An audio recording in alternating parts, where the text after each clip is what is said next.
और v यहाँ पे होती है गति। ये एक सूत्र होता है गतिज ऊर्जा का। गतिज ऊर्जा होती क्या है, जो चलने फिरने से जो हमें गति, चलने फिरने के लिए एक जगह से दूसरी जगह जाने के लिए हमें जो ऊर्जा चाहिए होती है, जो ऊर्जा हमें काम में आती है, वो ऊर्जा होती है गतिज ऊर्जा। उसका जो फॉर्मूला होता है वो होता है हाफ mv²। हमें क्या है, एक जगह से दूसरे जगह जाने में जो गतिज ऊर्जा में जो काइनेटिक एनर्जी में डिफरेंस आता है, उसका भी कई बार पूछ लिया जाता है। तो उसको डेल्टा के ई को जो बोलते हैं वो बोलते हैं डेल्टा के ई। तो E2 माइनस E1, E2 क्या हुआ, मतलब सेकंड पोजीशन पे जहां थे हम, मतलब फर्स्ट पोजीशन से सेकंड पोजीशन पे अपन गए, एक जगह से दूसरी जगह गए, तो दूसरी जगह की जो काइनेटिक एनर्जी, पहली की तो क्या है, अपन यहां से आ गए, हमारी ऊर्जा क्या है, कम तो हुई है पक्का। तो यहाँ पे क्या होगा, E1 minus E2, E2 minus E1 नहीं, E1 माइनस E2। E1 पहले हमारे पास कुछ ऊर्जा ज्यादा थी, हम यहाँ से आ गए, ऊर्जा कम हो गई, गतिज ऊर्जा में बदल गई। तो E2 माइनस E1 ये क्या होता है, डेल्टा के जो ऊर्जा में जो अंतर आता है उसका फॉर्मूला होता है E2 minus E1 minus E2 delta के ई। और जो गतिज ऊर्जा है उसका फॉर्मूला क्या होता है, हाफ mv²। अब अपन चर्चा करते हैं स्थितिज ऊर्जा की, पोटेंशियल एनर्जी की। क्या होती है पोटेंशियल एनर्जी? अपन क्या करते हैं, मैं आपको एक सिंपल एग्जांपल बताता हूँ गुरुत्वाकर्षण बल का। हमने क्या किया, एक बॉल थी, बॉल को हमने जमीन से फेंक दिया ऊपर। जब तक अपन ये अपनी मैक्सिमम ऊंचाई पे, जहां तक ये ऊपर तक जाएगी, जहां से ये वापस लौटेगी, जब तक ये ऊपर तक जाएगी, इसको हमने गतिज ऊर्जा दे रखी है। तो इसमें कुछ एनर्जी स्टोर होती रहती है, इसके अंदर कुछ एनर्जी एकत्रित होती रहती है। वो उसी एनर्जी को अपन क्या बोलते हैं, स्थितिज ऊर्जा। उसको अपन क्या बोलते हैं, पोटेंशियल एनर्जी बोलते हैं, स्थितिज। इससे जो इसको नाम से पता चल रहा है, मतलब एक जगह रुकी हुई वस्तु में जो ऊर्जा संरक्षित होती है, उस ऊर्जा को अपन क्या बोलते हैं, पोटेंशियल एनर्जी, स्थितिज एनर्जी बोलते हैं। ये बोल जैसे ही मान लो अपन क्या, एक दूसरा एग्जांपल मैं आपको बताऊं, मान लो अपन एक ऊंची बिल्डिंग पे खड़े हैं, एक मीनार पे खड़े हैं अपन, ये कोई बिल्डिंग है, इसके ऊपर अपन खड़े हैं, यहां से अपन कोई वस्तु छोड़ेंगे तो वो सीधा नीचे आती है, उसमें गुरुत्वाकर्षण बल लग रहा है, उसके अंदर कुछ एनर्जी थी, उस एनर्जी का यूज होगा तभी तो ये बल कार्य करेगा। ये बल कार्य कर रहा है, हमारी कुछ एनर्जी जो थी हमारे अंदर, वो एनर्जी क्या हमारी खत्म हो रही है, हम क्या नीचे आ जाते हैं। जो हमने वस्तु फेंकी वो क्या है, जमीन पे आ जाएगी, उसमें हमारी कुछ ऊर्जा का उपयोग होगा। वो एनर्जी कौन सी होती है, पोटेंशियल एनर्जी होती है। और जो हमारी जो गुरुत्वाकर्षण की जो पोटेंशियल एनर्जी होती है वो होती है mgh। ये मैंने आपको पहले भी बताया था, जितना फोर्स लगता है उतनी क्या है, हाफ mv² कौन सी होती है, गतिज ऊर्जा Ek, और Ep होती है, Ep का ये फॉर्मूला, ये तो क्या है गुरुत्वाकर्षण का है। वैसे Ep के डायरेक्टली क्वेश्चन नहीं आते, जो डायरेक्टली क्वेश्चन आते हैं वो गतिज ऊर्जा के ही आते हैं। अब हम जो टॉपिक डिस्कस करने जा रहे हैं वो है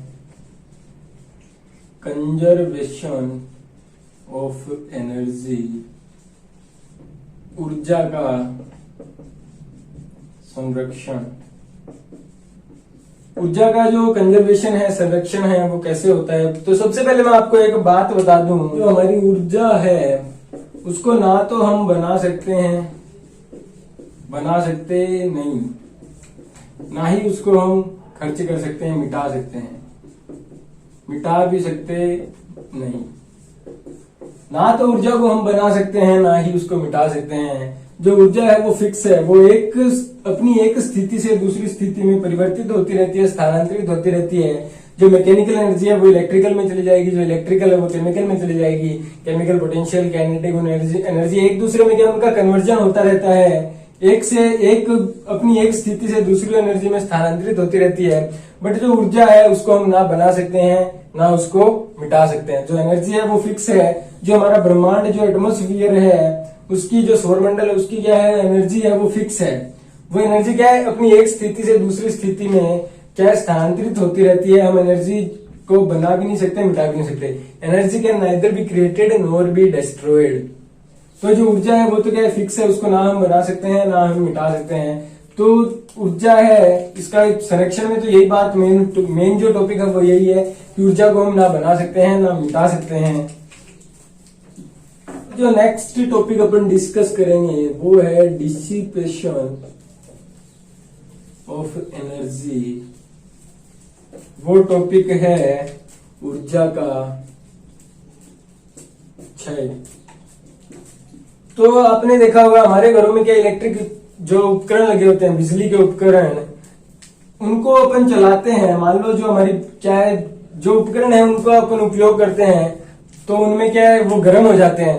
तो जो ऊर्जा है वो पूरी ऊर्जा हमने तो किस काम के लिए, हमें तो वो उपकरण चलाने के लिए पूरी ऊर्जा आनी चाहिए, बट उस ऊर्जा का कुछ हनन हो जाता है, कुछ उष्मा में बदल जाती है, और कुछ वो ध्वनि में, और कुछ प्रकाश ऊर्जा में। इन तीनों में कुछ हमारी ऊर्जा है वो खत्म हो जाती है। मान लो हमने यहाँ पे 10 जूल एनर्जी दी, तो हमारे उपकरण के पास 10 जूल नहीं पहुंच पाती, वो 10 से कुछ कम ही पहुंच पाती है। 10 जूल से कुछ कम ही ऊर्जा हमारे उपकरण तक पहुंचेगी। उसके बीच में कुछ एनर्जी मान लो या तो उष्मा में निकल जाती है, या वो ध्वनि में निकल जाती है, या फिर वो प्रकाश में। वो एनर्जी जो हमने दी थी वो पूरी नहीं पहुंच पाती, उस एनर्जी का कुछ भाग बीच में ही खत्म हो जाता है। उसको क्या बोलते हैं, डिसिपेशन ऑफ एनर्जी, ऊर्जा का क्षय बोलते हैं। अब इसको कम करने के लिए हमें क्या करना, हम क्या कर सकते हैं कि ऊर्जा का क्षय है, जो डिसिपेशन है वो कम हो जाए। क्षय से बचाव के उपाय, methods to prevent dissipation of energy. मतलब एनर्जी के डिसिपेशन से अपन कैसे बचा सकते हैं। आपने क्या है, आपके घरों में जो इक्विपमेंट्स आते हैं, जैसे आप, मैं सबसे पहले फ्रिज की बात करूं तो फ्रिज के ऊपर ऐसे 5 स्टार लगे हुए आते हैं। आपने देखे होंगे बहुत से इक्विपमेंट्स हैं, बहुत से उपकरण पे ऐसे 5 स्टार लगे आते हैं कि 5 साल की वारंटी है, गारंटी है। उसमें क्या है, उसमें जो गारंटी वारंटी कुछ नहीं होती, वो जो एनर्जी है उस एनर्जी को बचाने के लिए जो इक्विपमेंट्स लगाए जाते हैं उसी के बेसिस पे वो उसकी गारंटी वारंटी हमें देते हैं। तो उसमें उपाय में क्या किया जाता है कि मान लो हमारे जो उपकरण है, उस उपकरण को कुछ इस तरीके की उसमें जो आइटम्स लगाए जाते हैं, उसमें कुछ ऐसे बंदोबस्त किए जाते हैं उस उपकरण में। उसमें क्या है, ऐसे बंदोबस्त हो गए जिसके कारण क्या है, जो ऊर्जा है वो उष्मा में ना जा पाए। जाए तो कि ऊर्जा को हम पूरा तो नहीं रोक सकते, पर उसको कम किया जा सकता है। उष्मा में कम जाए, ध्वनि में कम जाए, प्रकाश में कम जाए। इससे क्या है, मान लो जितनी ऊर्जा हमने मान लो 10 जूल दी, तो अपन इनका जो कंट्रोल कर देंगे। अगर इनको हम कंट्रोल में क्या जाएंगे कि उष्मा एनर्जी, उष्मा ऊर्जा में हमारी जो ऊर्जा है वो ज्यादा वेस्ट ना हो, ध्वनि ऊर्जा में वेस्ट ना हो, प्रकाश ऊर्जा में वेस्ट ना हो। इनको अगर हम कंट्रोल में कर देते हैं, तो मान लो हमने 10 जूल दी, तो 10 जूल में से 9.99 जूल तो हमारे उपकरण में पहुंच जाती है। इसका कंट्रोल करने के लिए अलग अलग इक्विपमेंट्स लगाए जाते हैं, उपकरण लगाए जाते हैं, जिससे जो हमारी ऊर्जा का जो क्षय है वो थोड़ा कंट्रोल में आ जाता है। वो हमारे क्या है, ज्यादा हमारी ऊर्जा बर्बाद नहीं होती, वेस्ट नहीं होती। हम जो सही काम में उपयोग लेना चाहते हैं उसी में हमारा ऊर्जा का उपयोग होता है। इस चैप्टर का जो मैक्सिमम जो पार्ट था, जो मेन पार्ट था, वो मैंने आपको बता दिया। आप एक बार किताब से पूरा वापस डिटेल में पढ़ना। अगर फिर भी आपको कुछ समझना है तो आप कमेंट बॉक्स में कमेंट कर सकते हो, नहीं तो डिस्क्रिप्शन से लिंक लेके और टेलीग्राम में भी आप पूछ सकते हो, मैं आपको पूरा बता दूंगा।